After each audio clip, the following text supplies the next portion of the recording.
Hey listeners, thanks for dropping in. I'm Christy. And I'm Melissa, and this is Buried Motives, where we dig deep into the details of some of the most gruesome dirtbag murderers.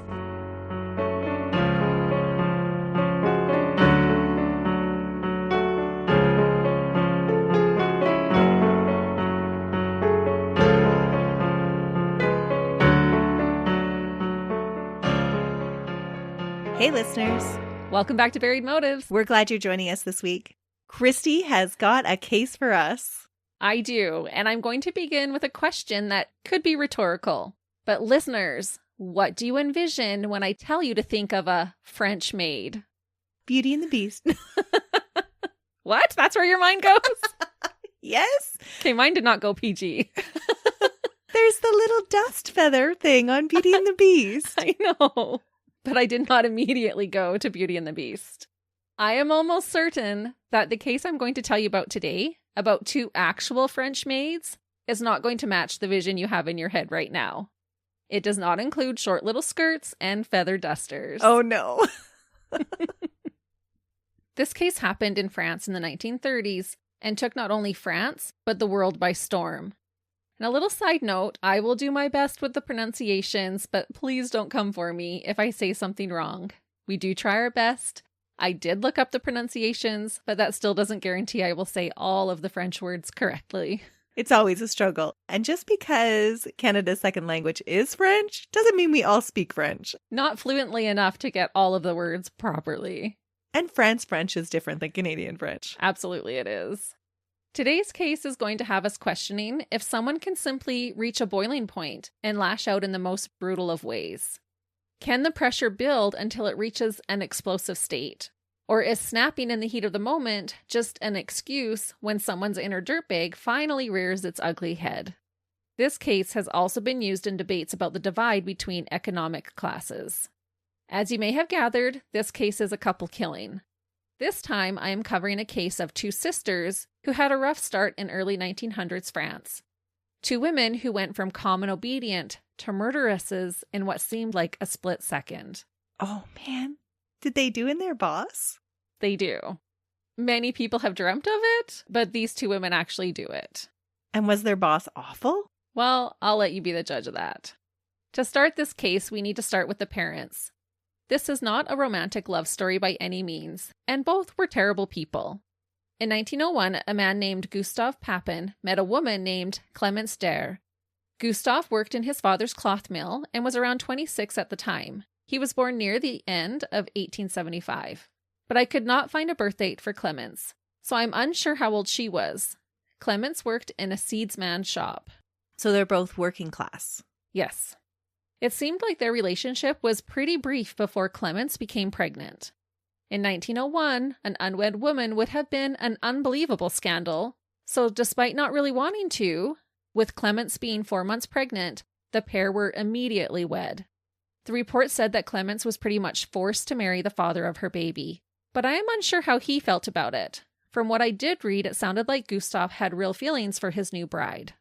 In February of 1902, Clemence gave birth to a baby girl in Le Mans, département de la Sarthe, Pays de la Loire, France. Loire, I believe, is the longest-running river in France. The newlyweds named their daughter Amelia.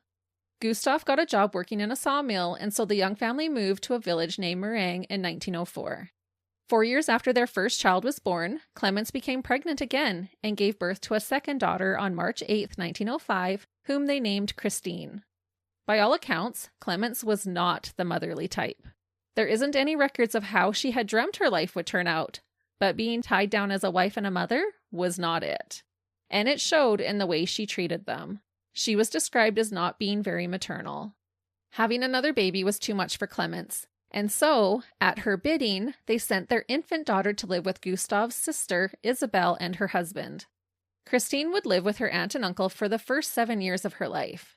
Life without her parents was good for her, and had she been able to stay there, I am fairly certain things would have turned out differently.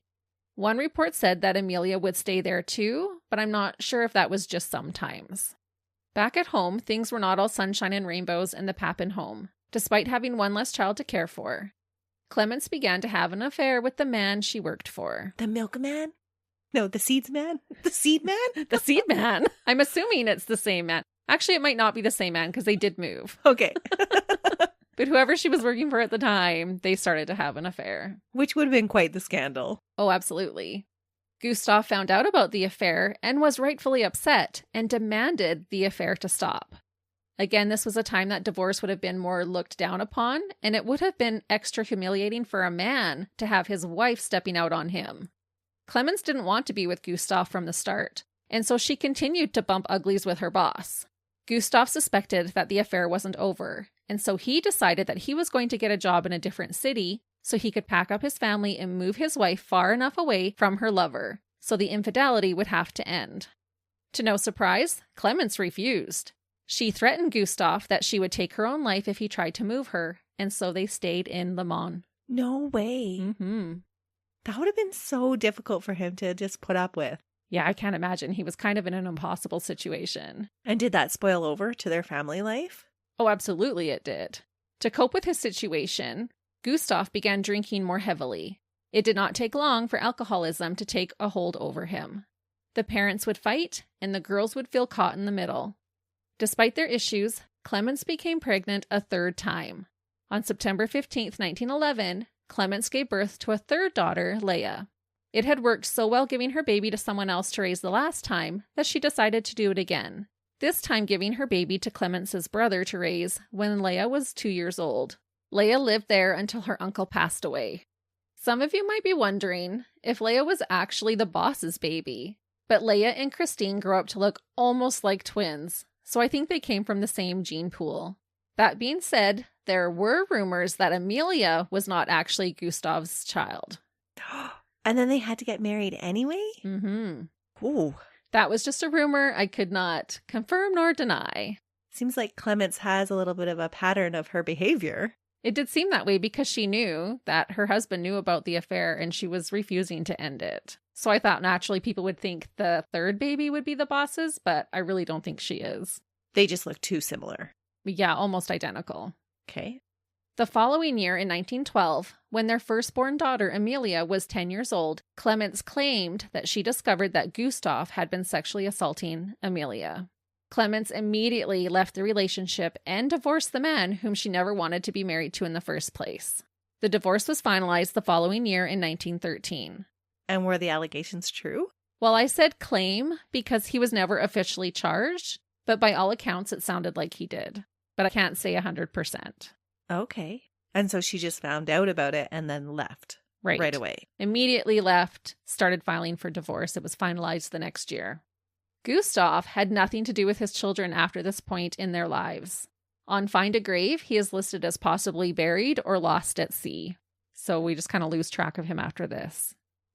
Right now you might be thinking, wow, Clemens finally did something to look out for her child. Well, if you are thinking that, you are wrong.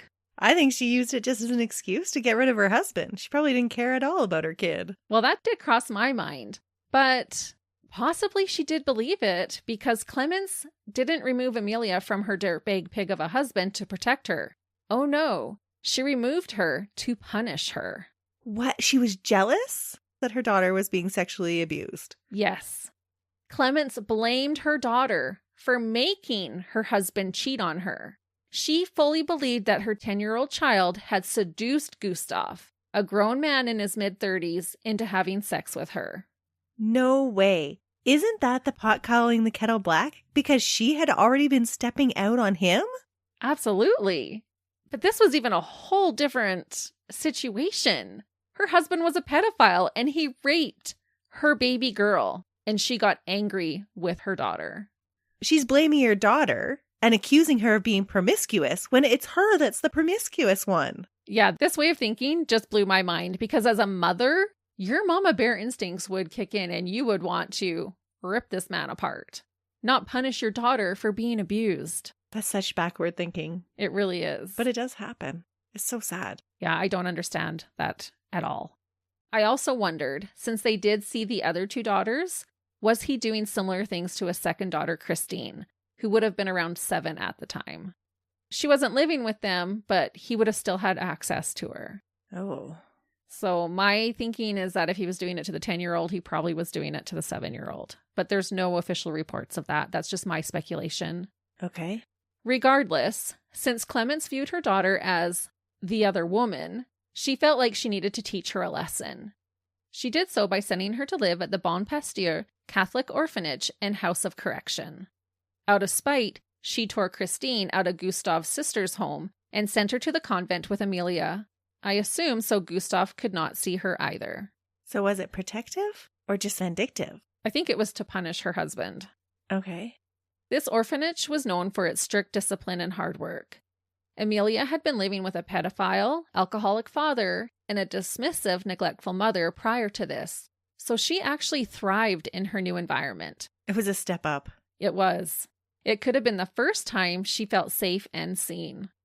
So most children would have a hard time in a place like this, and Clemence felt it was a punishment, but Amelia loved it. Wow. Eventually, after her brother died, Clemence also sent Léa to Bon Pasteur. I believe this would have been the first and only time that all three sisters would have lived under the same roof. It was during this time that the two younger sisters, Christine and Léa, grew extremely close with one another.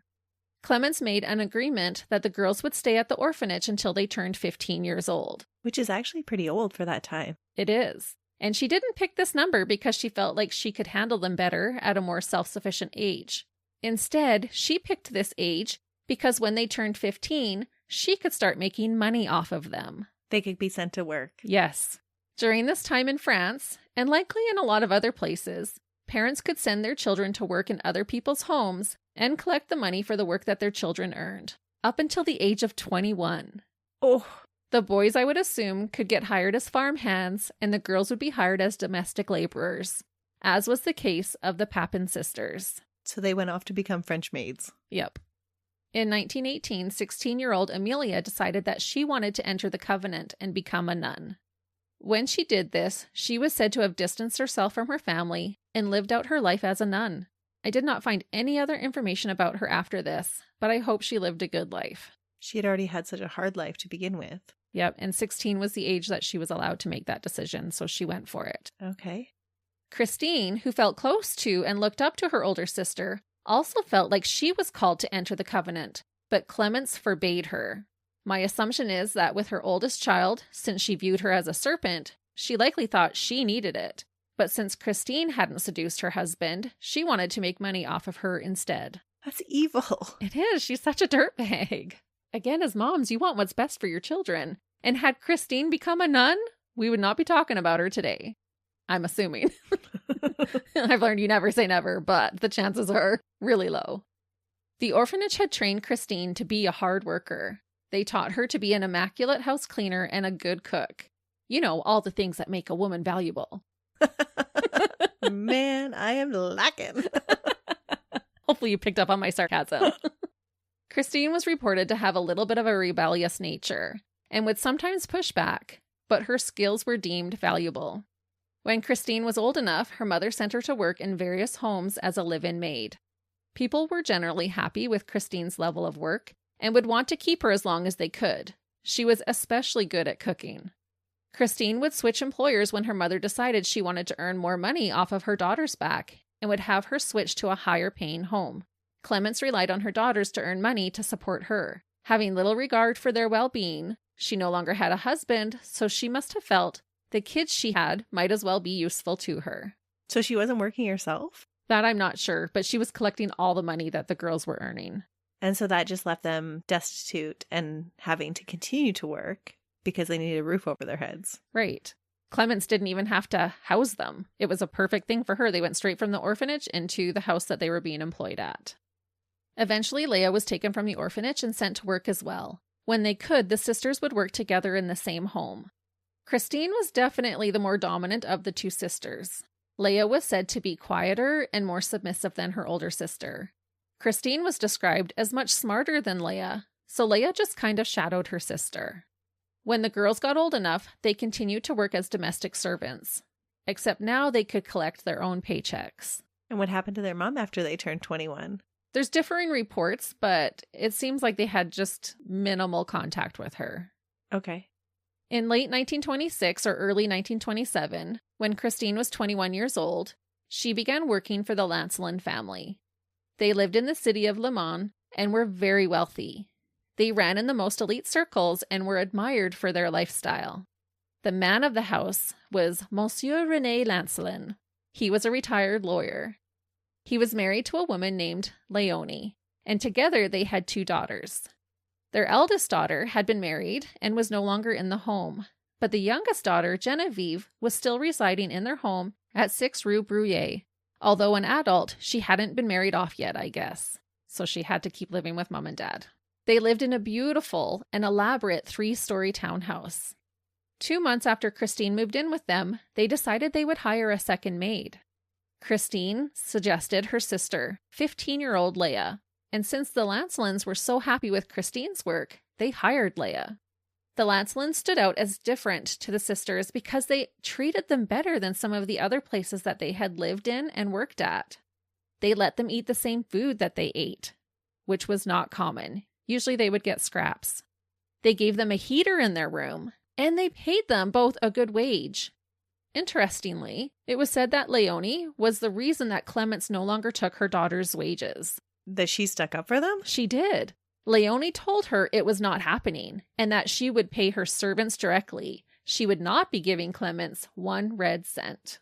Good for her. It was a nice thing. After Léonie stepped in and put a stop to their mother taking advantage of them, the sisters started referring to Léonie as maman and referred to Clemence as that woman when discussing the 2 women amongst themselves. Clemence had it coming, to be honest. It's true. That really tells you their attitude toward their own mother. Yeah. But how did they even have a relationship with their mother? They couldn't have. Right. They were both raised out of the house. It's true. And when she did see them, it did not sound like she was very nurturing or loving. And she never once proved that she had their best interest at heart. It was all about her. Yeah. Most maids received meager food and no wage, so this job seemed like a dream come true. It did not take long before the rest of the upper-class socialites became envious of the stellar work being done in the Lancelin home by the Papin sisters. This sounds like it's going so well. How can it go wrong from here? Unfortunately, it goes so wrong. The sisters were hard workers, but Léonie also had an unbelievably high standard. I question if she became more and more obsessed with her image and her home the more that people complimented her on it. When someone admired how clean her home was, did she then feel like it had to be perfect all of the time? Because this was now her status, what she was being known for. Oh, I could totally see that happening. Yeah, you have the best servants in your home. You look the best. Your house is immaculate. Your food is divine.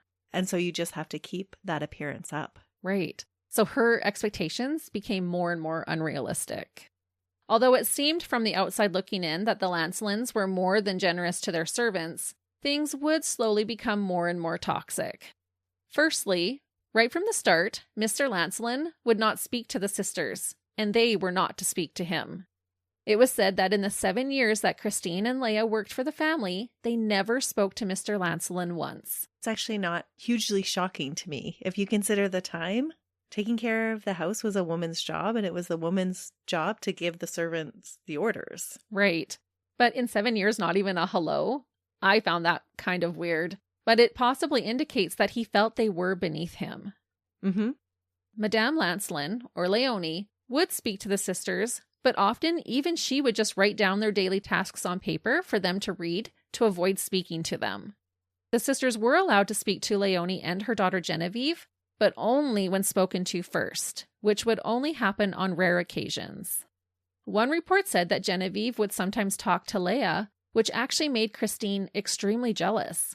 Léa was her sister, her best friend. Many believe this lack of speaking to the hired help was because, in the early 1900s France, servants were viewed as less than. The Papin sisters were not worthy of daily pleasantries or conversations that did not concern their chores. Well, at the time, there was lots that felt that servants were just not even full humans. It's true, and that's how they had treated them. So it was a noticeable change when they first moved into the home and were actually being treated like people. But as the family gained status, then they're separating themselves even more from the servant class. Correct.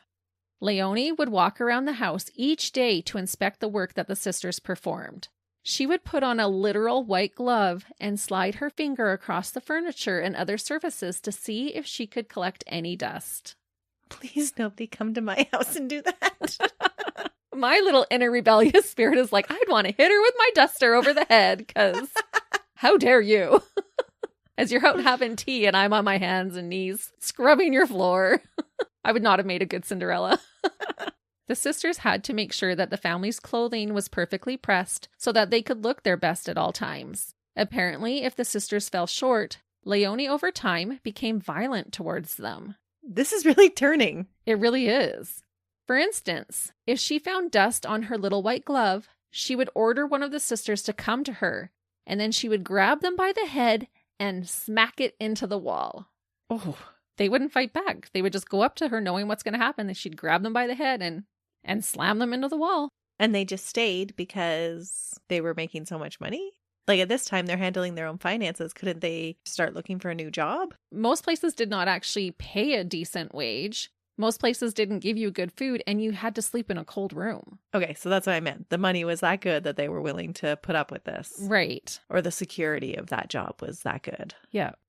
The sisters were said to work between 12 and 14-hour days, 7 days a week. Christine did most of the cooking, but they both cleaned, did the mending and washing, and ran errands. They were allowed a half day off to go to church every Sunday with the family, and they would wear nice dresses. While other maids were wearing worn-down clothing, the Papin sisters were adorned with hats and gloves to match their outfits. So that was another unusual thing for them. But another status thing for Léonie. Right. When allowed to go shopping, the sisters would purchase themselves nice articles of clothing. However, they never went anywhere except to church. They instead would periodically get dressed up and put on fashion shows for one another inside their shared bedroom. Aw, they were just two girls that liked fashion. Yeah, but had nowhere to wear it, but they still would buy the clothes and then play dress up. And how old is Genevieve compared to their ages? She would be really close to Christine's age, I believe. Okay. The longer the sisters lived with the Lancelin family, the more recluse they became, relying solely on one another. This was actually another reason why other socialites were jealous of the Lancelins. Their maids were carrying on trying to have fun and flirt with boys and men when they could, but the Papin sisters were seen as exceptionally loyal and dedicated to their work. Because they never went anywhere, except to run errands for the family, and only purchased clothing occasionally, Christine and Léa were able to save a substantial amount of money. Other maids would go to the movies or go to cafes and dances, but not these two. Were they saving for something in particular? Or they just didn't have an interest in a social life? They just really didn't have an interest in a social life. They only cared about each other. And this leads me to my next fact, which is disturbing. As the sisters' bond grew, and the more they relied solely on one another to meet each other's needs, their relationship turned incestuous. No, they were meeting their needs that way as well? Every way.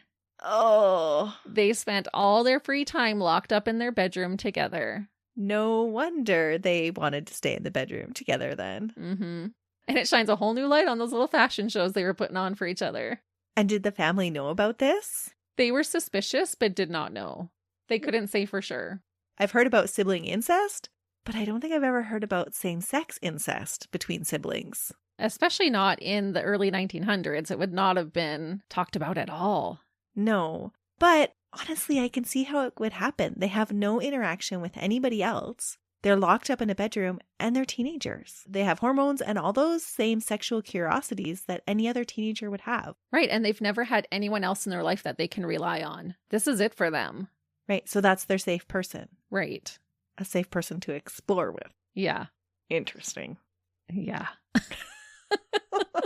It's like a whole flowers in the attic kind of thing. I can see later why there were so many movies and plays and things made about this case. Feel how you may about this, but I do have to point out that Léa was only 15 when she came to work at the Lancelins with her sister. So I sincerely hope that she was an adult when their relationship turned sexual. Either way, it feels like Christine may have groomed her younger sister, even if unknowingly, because Christine was 21 at that time.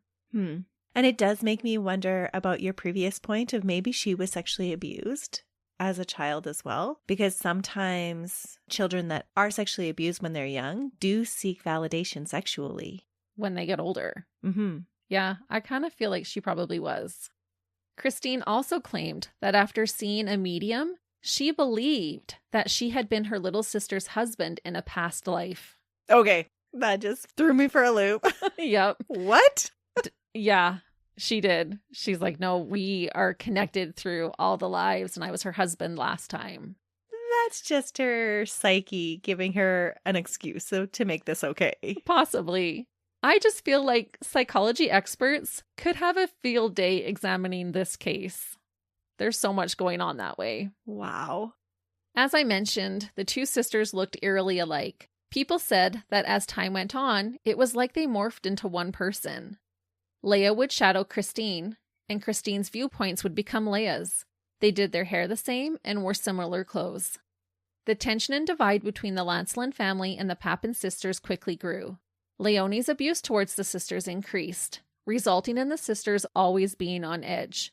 Well, I can just imagine if she thinks this is going on in her house and she's all about appearances, she would express anger towards them. Yeah, I could see how that would fuel her already mean streak towards them. As I mentioned earlier, Christine had a more feisty personality. Local shopkeepers and past employers of Christine's described the two girls as weird and standoffish, and said that Christine could have an attitude. According to some reports, it would appear that Christine would start to display symptoms of paranoid schizophrenia. She would sometimes experience auditory and visual hallucinations, and Léa began to experience panic attacks and anxiety. So they're both struggling. In October of 1928, Léa had dropped or missed picking up a piece of paper on the floor. Léonie walked up to Léa and pinched the skin on her arm and forcefully led her over to the piece of paper to pick it up. She pinched Léa hard enough that her arm became bruised and began bleeding. How hard do you have to pinch someone to cause bleeding? That is wild to me. Yeah, that's a lot of pressure. Yeah, you would bruise first, but to actually start to expel blood out of your pores? That's crazy to me. That seems like an excessive reaction. Absolutely it was. Which makes me think that there must be more going on underneath the surface of why she hates these girls so much. Could be. She had just become very obsessive at this point. Although Léa was the more timid of the two sisters, after this incident, she told Christine, quote, "She had better not try that again or I will defend myself." This poor treatment of the sisters continued for years, until they would lash out in the most lethally brutal way. What might have started out as self-defense quickly escalated to full-on murder, so prepare yourself for some gore. Oh, they're not just going to poison them? Nope. That seems so much easier. She's already the cook of the house. I know, it would be easy, you would think. Everything would come to a head on the frightful night of February 2nd, 1933. Christine was now aged 28 and Léa was 21. They had been enduring abuse at Madame Lancelin's hands for 7 years. They isolated themselves from the outside world and only clung to one another. On this particular day, the women had a long list of tasks to perform given to them by Léonie. That day, Léonie and Genevieve were going to first do some shopping and then meet René, or Mr. Lancelin, at Léonie's brother's home for a fancy dinner party later that evening. So the two sisters were left home alone. On their to-do list, Léonie had instructed the women to take the house iron into the shop to be fixed and then iron her clothing. The ones that she was going to wear to the party? No, just her clothing in general, because they weren't planning to come home before the party. Not only did her home have to look its best, but so did she, so she just wanted it all done. The iron had stopped working a couple of days prior, blowing a fuse in the process. One of or both of the women had taken the iron to the repair shop to be fixed. So it had been a few days. She's like, make sure you get my laundry done. On this day, Léa went back and picked up the iron. The sisters had to pay for the repairs out of their own pocket since it was considered their fault. What? Because she plugged in the iron and it shorted the fuse and the iron. The house's electricity caused it, but okay. Yeah, totally unreasonable. When Léa returned home, she attempted to iron Madame Lancelin's clothing as she had been instructed. As rotten luck would have it, the same thing happened. The iron caused another power outage by blowing a fuse when it was plugged in. The sisters knew that their employer would be furious with them. They weren't sure what to do, but because evening was approaching, they decided to leave the iron and continue cleaning the rest of the house while they still had sunlight. The sisters knew that the Lancelins wouldn't be home until late in the night, so they thought they could deal with the power outage and get the iron fixed first thing in the morning. Unexpectedly, Leonie and Genevieve returned home from their shopping trip somewhere between 5:30 and 7 o'clock p.m. before heading over to the party. As they had guessed, Leonie was livid that the house was dark and her clothes were still not ironed. Leonie started to holler at the girls that they hadn't accomplished anything all day. Instead, they had been busting their butt cleaning. Right. And made the decision to try and at least get all the chores done and get up extra early to handle the ironing.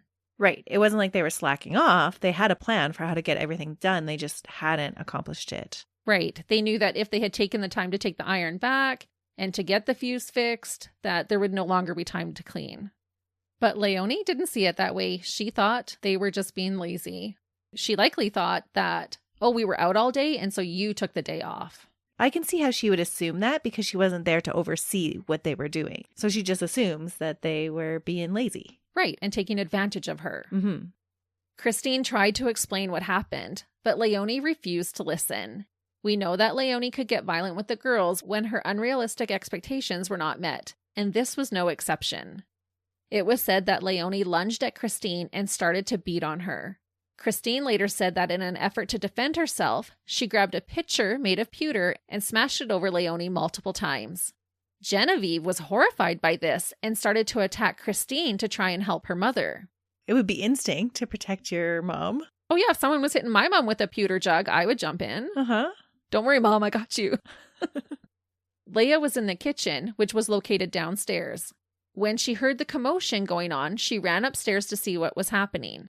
At this point, when she entered the room, she saw her sister on the floor trying to fight off the two women by herself. Christine reached her breaking point and hollered out to her sister, quote, "I am going to massacre them." Leah rushes to her sister's aid and starts to attack Leonie. Leonie was just coming to her senses after being hit in the head with the pewter jug. About Leonie, Christine screams to Leah, quote, "Smash her head into the ground," and quote, "Tear her eyes out." After telling her sister what to do, Christine followed her own orders regarding Genevieve. With her bare hands, Christine plunged her fingers into Genevieve's eye sockets and ripped her eyes right out of her head. No way. Yes. Is this from a movie? No, this is real life. I promise it is. I saw crime scene photos. This is awful. Mm-hmm. It sounds sensationalized. It's not. That's why I said prepare yourself for the gore. Leah sees this and does the same. She uses her own hands to gouge Leonie's eyeballs out of her head. This brutal attack did not kill the two women of the house. However, the Papin sisters were not done. And this is where the case goes so far off of the track from self-defense that they can no longer even see the track. The mother-daughter duo were screaming and writhing in pain, totally at the sisters' mercy. Sadly, what these sisters were feeling was far from merciful. Oh, it sounds like they've just lost it now. They have. They walked around the house to grab some tools to help them get their revenge. And I cannot even imagine how painful and terrifying this would have been for Leonie and Genevieve, laying there on the floor with their eyes plucked out, totally at their mercy. So now they're wandering through the house looking for torture tools. Correct. First, the sisters decided to beat the two women to death with a hammer and the pewter jug. They took turns trading the hammer for the jug and repeatedly hit both women with both items until they stopped screaming. I guess these dirtbags each wanted a turn with each weapon. They just wanted to share, Christy. They share everything else. It's true. Christine later said that the women were crying out, but she couldn't recall what they said.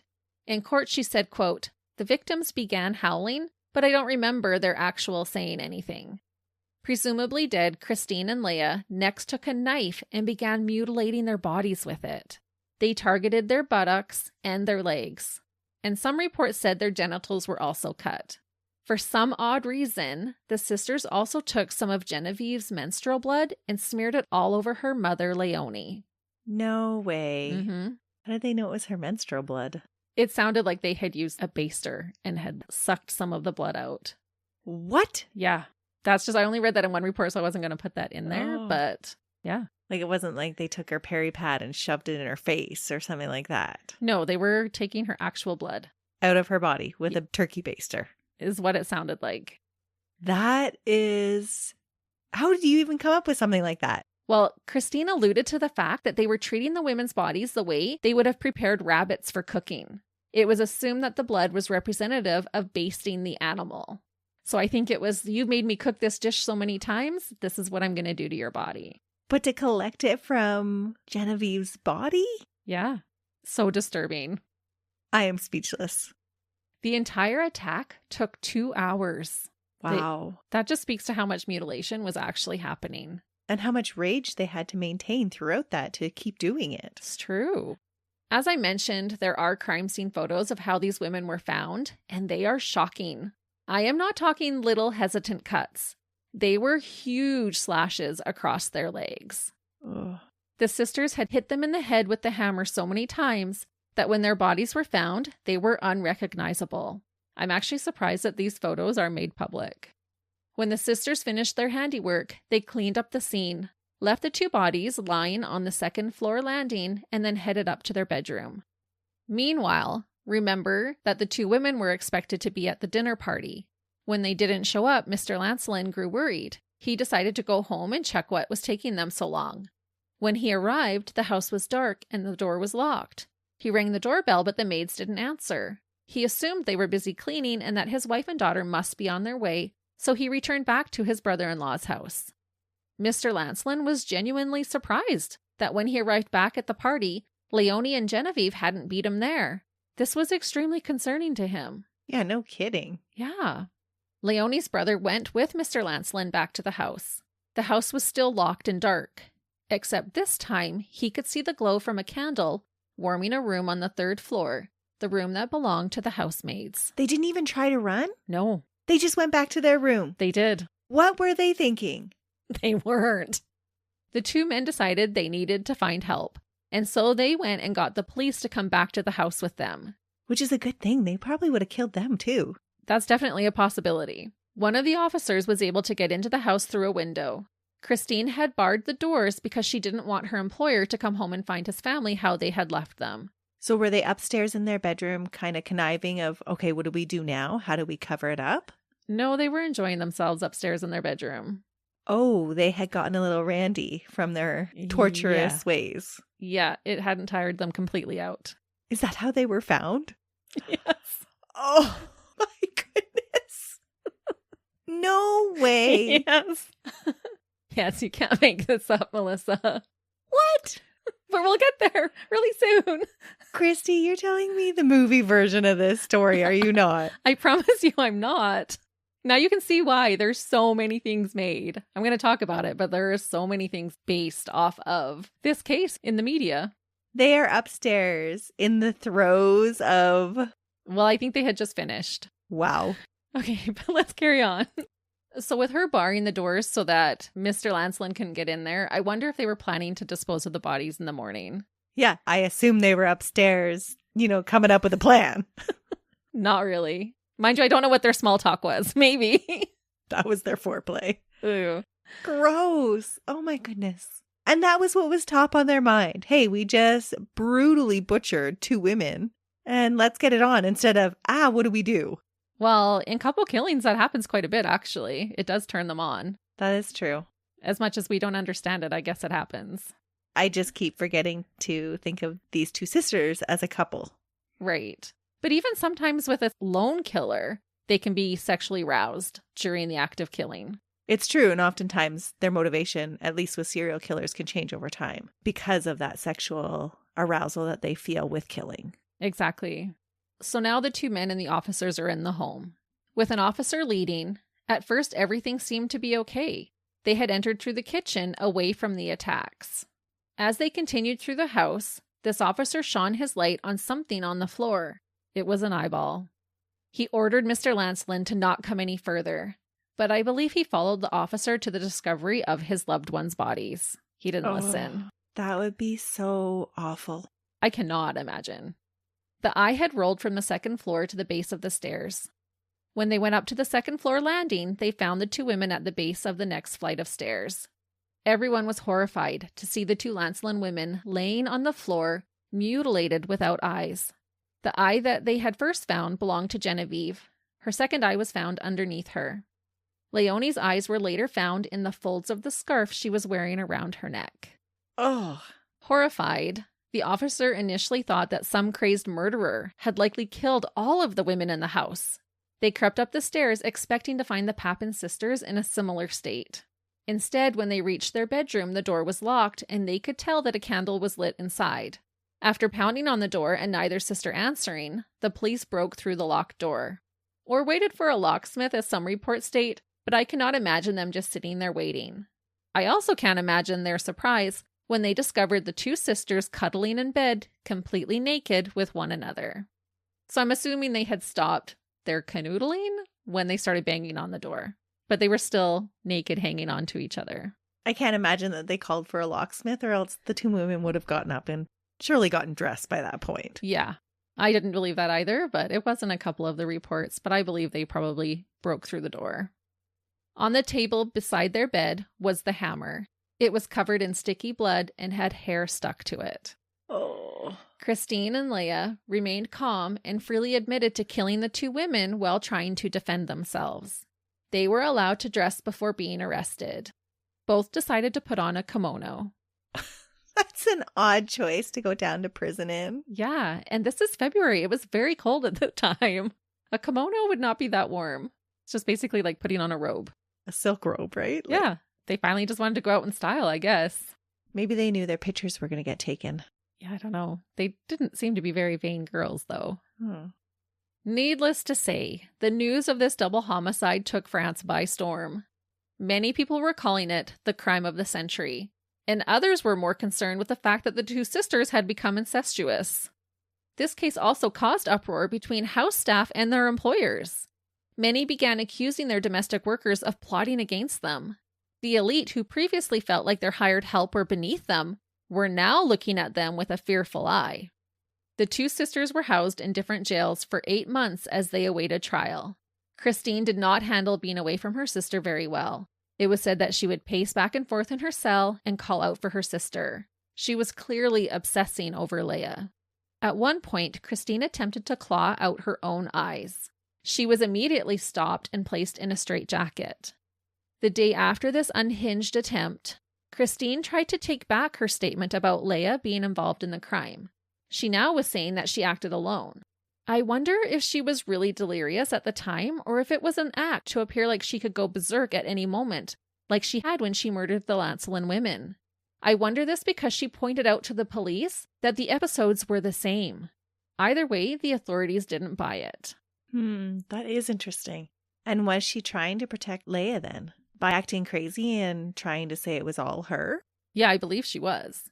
But I think it was dual purpose. I can say, oh no, Léa wasn't involved, but also show them how I can just go crazy and how it wasn't my fault. This is what happened that night. So she's laying up the insanity plea. Trying to. Or maybe it was genuine and she really was trying to do this. It's really believable for me that somebody that could do those kinds of things to those two women would be the one that could flip her lid and completely become crazy at any moment. Right. It seems on par. It does, actually. So it all could have been totally genuine. During the trial, which started in September of 1933, Christine did most of the testifying. Léa referred to herself as deaf and dumb and just confirmed everything that her sister said. And she said that not in a literal way, but a cheeky way. I'm deaf and dumb. I don't know. She just was not going to be saying things. Wow. The relationship between the two of them is interesting. Oh, that's what I mean. It'd be a field day for experts to examine. To not want to defend yourself at all, to just mindlessly follow, still after you've killed people. Yeah, but she totally lived in Christine's shadow. And it was talked about how they just kind of morphed into one person. And whatever Christine said, Léa agreed. Both were being charged with 2 counts of murder. One psychiatrist described the crime scene as a quote-unquote orgy of blood. People were rightfully outraged. Many rallied for the death penalty to be carried out on both women, despite France not having executed a woman since the 1800s. Large crowds showed up to the courthouse every day of the trial to rally for the death of the Papin sisters. Both women were examined by 3 different court-appointed psychiatrists, and shockingly, they came back deeming both of the sisters as not being mentally ill. Although it was said that it could be probable that Christine suffered from paranoid schizophrenia, but they wouldn't give her the official diagnosis. Right, because that would mean they could get off with their crimes. Right. One of the defense psychiatrists who studied the case but did not interview the sisters argued that Léa was not as responsible for the slayings as her older sister Christine was. About them he said, quote, "The extraordinary moral duo formed by the two sisters, in which the younger one's personality was completely annihilated by the older one's." He claimed that Léa suffered from quote-unquote folie à deux, meaning psychosis of two. This condition was first coined in 1877. It alludes to the idea that two or more patients can share the same mental illness symptoms. It was explained this way, quote, "In folie à deux, one individual is the active element, being more intelligent than the other. He creates the delusion and gradually imposes it upon the second or passive one. Little by little, the latter resists the pressure of his associate, continuously reaching to correct, modify, and coordinate the delusional material. The delusion soon becomes their common cause, to be repeated to all in almost identical fashion. This phenomenon is also referred to as shared paranoid disorder." I think they often see that in mental hospitals. Well, I just kind of questioned, is this true with them? I don't know. Is this what Léa was experiencing? I'm not sure. Does it sound like it could be the case? Absolutely. I do feel like Léa kind of morphed into Christine. There's definitely a dependency going on there. Mm-hmm. Not to alleviate her of any of the responsibility, but you can see how this was an unhealthy thing developing. As court proceedings progressed, the court did feel that Léa was not as responsible as her sister. Léa was diagnosed as being intellectually deficit and was said to have become dependent on her older sister for everything. The same psychiatrist later alluded to the fact that he believed Léa was being sexually manipulated by her sister. Being the 1930s, the psychiatrist was not allowed to discuss the incestuous relationship during court proceedings, but he later spoke openly to the press about it. It was too taboo to talk about in court. But you could discuss it in the media? Yeah, and you could talk about the menstrual blood, and that was okay. The sisters denied being romantically involved. However, when the sisters were briefly reunited, Christine ran to Léa, ripped open her blouse, and exclaimed, "Tell me yes," meaning she wanted her right now. What? Allegedly, she continued to say some sexually explicit things to her sister, but they were not recorded, just rumored. So did they get it on right when they met back up? No, there was people there. She just ran over to her the one time she was allowed to see her and started unbuttoning her blouse, was ripping it open. That is not a normal behavior. No. The defense tried to bring in mental health histories of the Papin sisters' relatives to show that mental illness ran in their family and tried to say that the sisters experienced temporary insanity. They also tried to use the fact that the two sisters were both menstruating at the time, which added to their delirium. And I wrote, "Tell me this was 1933 without telling me this was 1933. Are you kidding? That line still comes out today. You're just extra crazy this week. But could you imagine your lawyer using it as a defense? Yeah. No. Well, Your Honor, she was menstruating. So that means she was delirious. It's not her fault. The judge sitting on the pulpit was like, "Oh yeah, that's totally believable." Well, in 1933, this was probably all men in the courtroom, and they're probably terrified of even the word menstruation. So, oh yeah, that's scary. Oh my goodness. I knew you'd get a kick out of that. Menstruation as a defense. Okay, ladies, if that's the case, this opens a whole new ball field for all of us. Yeah, it doesn't fly. The prosecution argued that the fact that the two sisters were cuddling in bed naked when found proved that they were not, quote-unquote, mad, just cold-blooded. At the end of the trial on September 30th, and after only 4 minutes of deliberation, the jury came back with a guilty verdict for both. 4 minutes. Yeah. Has there ever been a jury to deliberate in less time? I looked it up, and the answer is yes. On the 22nd of July, 2004, Nicholas McAllister was acquitted in New Zealand in just 1 minute of deliberation by his jury. Acquitted? Yeah. Wow. They were pretty confident. They basically walked in the room. Yeah. We're acquitting. Okay, good. Let's go. Wow. Yeah, I thought 4 minutes was impressive, so I had to look it up. Léa Papin was sentenced to 10 years hard labor, and Christine was given the sentence of death. She was to be beheaded by guillotine in Le Mans public square. Wow. Christine did not appeal her sentence, but it was later commuted to life imprisonment on January 22nd, 1934, by President Albert Lebrun instead. Léa did try to appeal her sentence, but she was denied. Both sisters were housed separately in a prison in Rennes. The trial was better attended than the Lancelin women's funerals, which is really sad. They did have a great number in attendance, but this trial had become a huge sensation. As you might have expected, Christine did not cope well with being apart from her sister. It was said that she became despondent and wasted away both mentally and physically. She had become so delirious that on one occasion they allowed her to see her sister she constantly cried out for. When she saw Léa, she did not recognize her. Instead, she calmly said, quote, "She is very nice, but she is not my sister." Oh. So she definitely had some mental illness going on. Yeah. Christine refused to eat, and after being transferred to the public asylum at Rennes, she died on May 18th, 1937 at the age of 32. She starved herself to death. She did. Her cause of death is believed to have been cachexia, caused by self-induced malnutrition. In short, Christine starved herself to death after not being able to be with her sister/lover. All of Christine's clinical records regarding the last few years of her life were destroyed in the 1944 bombing of the city. When it comes to the updates regarding Léa Papin, there is a little more mystery. Léa flourished when out from under her older sister's thumb. It was said that she did well in prison and was released early in 1941 after serving 8 years. Which is wild to me that you can literally rip out someone's eyes and mutilate their bodies and spend such a short time in prison. It is crazy. Léa was banned from ever stepping foot in the city of Le Mans. She decided to move 50 miles or 80 kilometers away to live with her mother in the city of Nantes. No way. She did. Where else was she going to go? And that's really not that far away. No. Is it common to ban someone from an entire city after a crime? I think it still happens. If I recall correctly, that's what happened to Jasmine Richardson in Medicine Hat. Oh, true. I just don't think we hear it very often. Léa tried to stay out of the press and avoided reporters as best as she could.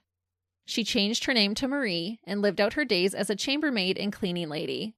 Can you believe that she went back to being a maid after killing her employer? And can you imagine being the person who hired her? They probably had no idea. I was just thinking, I wonder if that was on her resume, or who did she use as a reference of her past job? She had been in jail for the last 8 years. She hadn't even been working. That's what I mean. Her last employer would have been the Lancelins. It's true. But with changing her name, she would have just had a clean slate. Yeah. It's not like they could hop on Google and check her reviews. No. 0 stars, do not recommend. Surprisingly, Léa did agree to an interview in 1966. The reporter described her as a, quote, ghost of the past that has burned her until she is the color of ash. Léa admitted to the reporter that Christine's spirit would come and visit her. She kept photographs and items of memorabilia that they shared together in the Lancelin home. It was rumored that Léa died in 1982. However, not everyone believes this. It is more widely believed that Léa suffered a stroke later in life that left her unable to speak and partially paralyzed. She died on July 24, 2001, at the age of 89, and was buried next to her mother in Nantes. Even though World War II began just 6 years after this case took place, it remained in the spotlight for years to come and is still described as one of France's most brutal murders. It is horrific. It really is. As you can imagine, and as I said already, this case prompted many different movies, books, and plays. I found a list over a page long. A final update on the only Lancelin survivor of house number 6 on Rue Bruyère. Monsieur René Lancelin continued to live in the house where his wife and daughter were bludgeoned and tortured to death.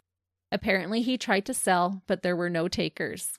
He remained there until he passed away sometime in the 1950s, so for around 2 decades. Wow. That would be hard to live in that house. Yeah, I don't know. I don't think I could. Especially since he's seen the bodies. I don't know if that would make it harder or easier, but... Harder. Yeah, I think it would make it harder. Because even when you walk by that step where your daughter's eyeball was first found, on the landing where their bodies were, and then even up on the 3rd floor in the room that the 2 murderesses were found. You would have the visuals to go along with those memories. You would. That would be so hard to stay in the house. And speaking of the house, it has had a few owners since, and still remains. Although it is rumored that it is the only house on the street without a number on it, maybe to deter true crime fans from coming to see it. And that is the case of the two sisters who viciously plucked the eyes from their victims and have been described as having a shared psychosis, the dual dirtbag French maids, Christine and Léa Papin. I can totally see why that case was made into movies and plays and had so much media attention. Absolutely. I didn't watch any of the movies, but even as I was researching it and writing my notes, it was like the movie was playing out in my mind. It was a very visual case for me. And those are the cases that always seem to stay with you. Yeah, I think this one will be with me for a while. And listeners, we hope you'll stay with us when we're back with you next week. When Melissa brings us another case. Until then, See ya! bye.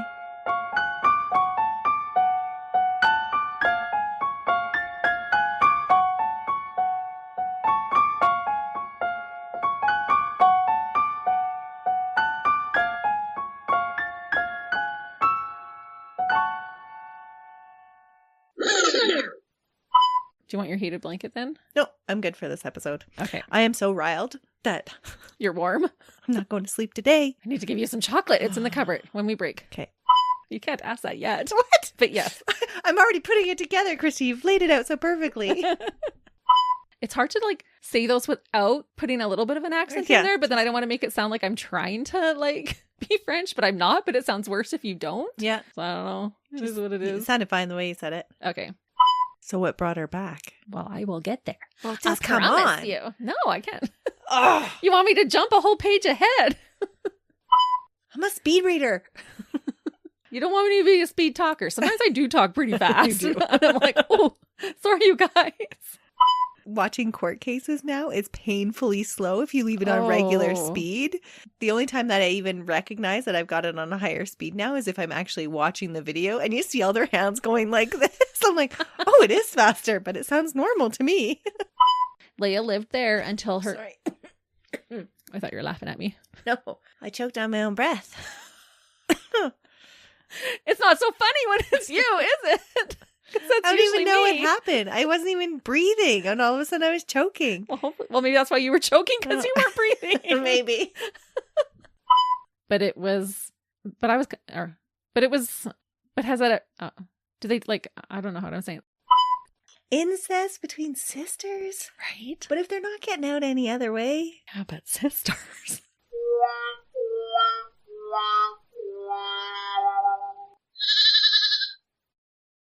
Another Sound Off Media Company podcast.